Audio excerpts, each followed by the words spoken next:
Use the limit to decide the horizontal asymptote line.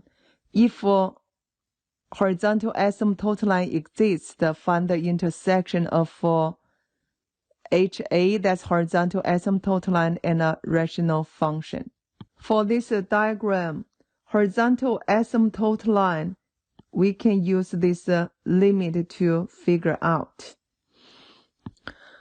If you can remember this rule, then you can figure out the horizontal asymptote line easily. But it's so hard to memorize this rule. It's easy to be confused. Therefore, we need to learn how to use limit to decide the horizontal asymptote line. So y equals the limit as x approaches infinity. The leading term, that will be negative 4x over 2x. Remember, reduce. You will get limit as x approaches infinity of negative 4 divided by 2 is negative 2. No x at all for this expression, therefore just constant, negative 2.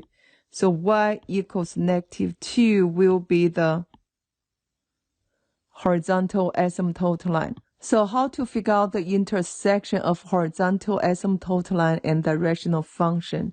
I will set up negative 4x plus 7 over 2x plus 5 equal to negative 2. Then we cross multiply. You will get negative 4x plus 7 equals negative 4x minus 10. So both sides you have negative 4x, negative 4x. You will get 7 equals negative 10. It never happened like this. Therefore, no intersection.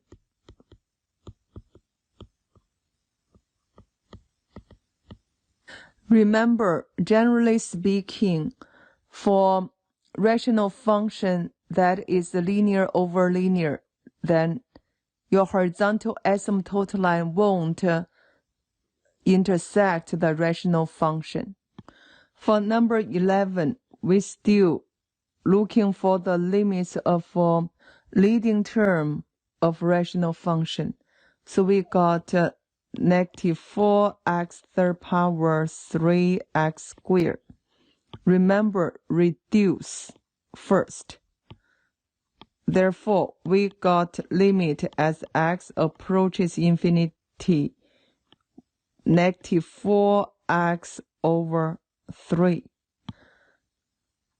Limit as x approaches infinity of negative 4x over 3, you just need to plug infinity to this x. We got that will be infinity. When you got the limit of leading term, it's infinity, means no horizontal asymptote line. For number 12, we need to figure out the leading term. For numerator, find leading term of each factor. You will get 4, here's x, this is x. Therefore, we got 4x squared. Denominator, we got 3x, then x. Then we got x squared. Therefore, we got 3x to the 4th power. Then limit as x approaches infinity of 4x squared 3x to the 4th power. Remember, always reduce first when you do the limit operation. So we got 4 over 3x squared. Then you plug limits over here. Any number divided by limits will be 0. Therefore, y equals 0 will be the horizontal asymptote line. And it's so obvious. The intersection of a horizontal asymptote line and this rational function will be the roots, x-intercept. That is 4, 0, and negative 7, 0. For each rational function, determine wholes. How you get the whole? Make sure you have a common factor. Then you plug it into simplified functions. First of all, we need to factor the rational function. We got x plus 3, x minus 3. Denominator, that's 2x plus 3, x minus 4. We have common factor x plus 3. So we got x minus 3 over 2 times x minus 4. We will set up that common factor x plus 3 equal to 0. We got x equal to negative 3. Then f for negative 3, we plug into simplified rational functions. That is this one. So we got negative 3 minus 3, 2 times negative 3 minus 4. You will get negative 6 over 2 times negative 7, which means 3 over 7. Therefore, the whole will be negative 3, 3 over 7.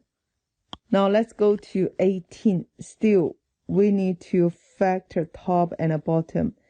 Denominator, that's common factor, will be 2x. We got 3x minus 2. For numerator, you have to do ninja x over 3 over 3. This is negative 5. So you got negative 2, negative 3. Reduce, you will get negative 1, 1. So we got x minus 1, then 3x minus 2. Reduce, you will get x minus 1 over 2x. This is a simplified function. Then we set up 3x minus 2 equal to 0. X equals 2 over 3. Then I need to plug 2 over 3 into simplified rational function. That is 2 over 3 minus 1 and 2 times 2 over 3.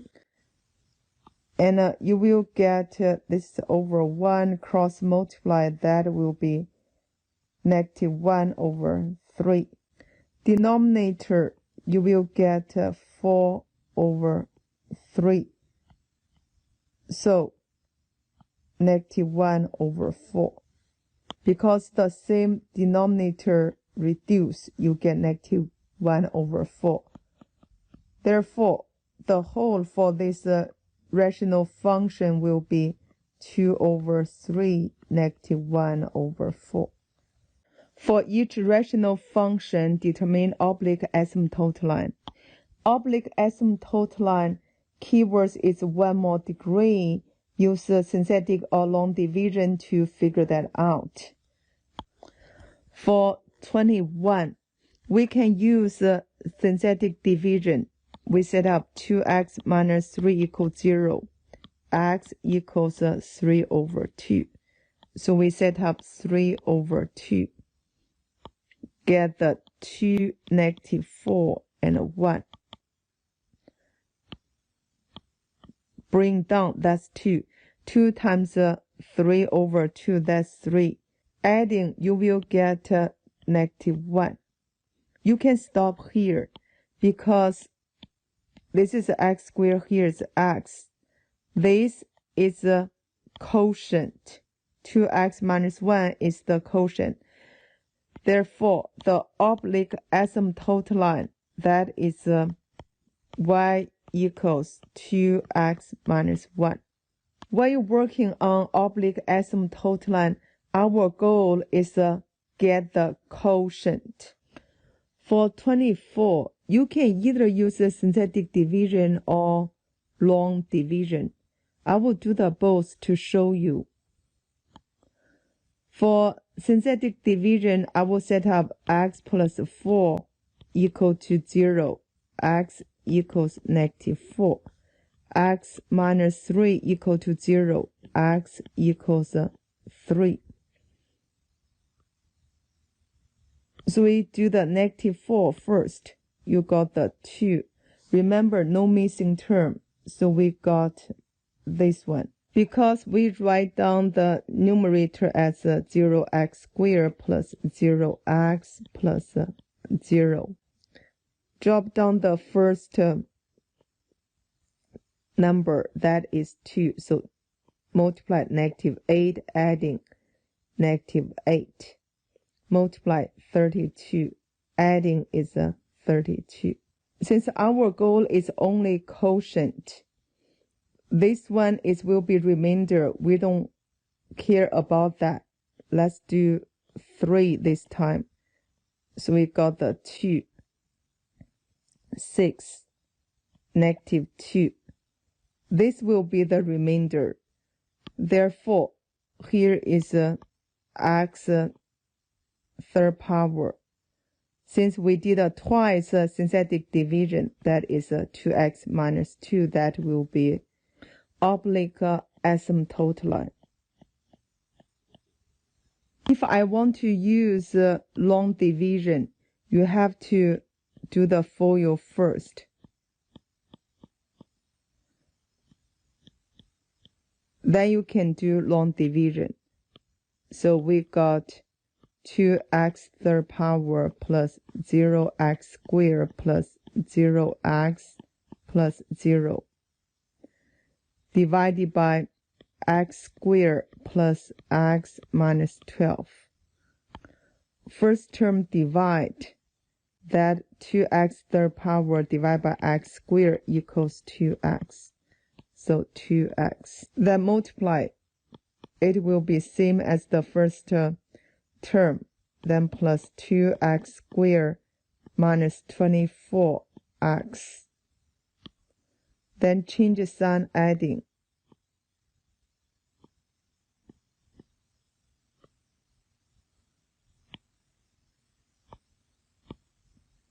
Negative 2x squared plus 24x. You don't have to keep going because as long as you get this one, then we can figure out the quotient. Negative 2x squared divided by x squared, that is -2. So minus 2. Then you stop because this will be the y equals. That is a oblique asymptote line.